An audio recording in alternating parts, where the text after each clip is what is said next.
And there is a sign for us every single day to reflect over the fact that Allah Azza wa Jal would bring us back to life.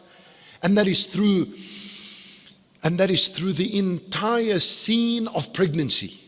Have you ever thought of that? The sperm cell enters into the womb of the mother dead.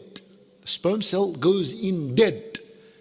That's why before 4 months, there's no ruh, it's dead. So if a woman had a miscarriage before 4 months, just put it anywhere, it doesn't matter. You don't need to wash it because there's no ruh in there. Then after 4 months, there's a ruh. Allahu Akbar. It went from dead to alive.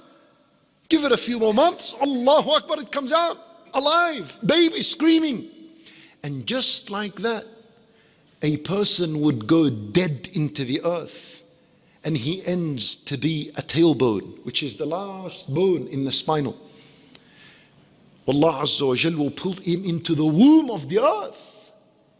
And then he's after that, ثُمَّ إِذَا شَاءَ, whenever he wills, أَنْشَرَهُ, He'll resurrect us once again. وَمَا ذَلِكَ عَلَى اللَّهِ بِعَزِيزٍ. Nothing is impossible on Allah subhanahu wa ta'ala.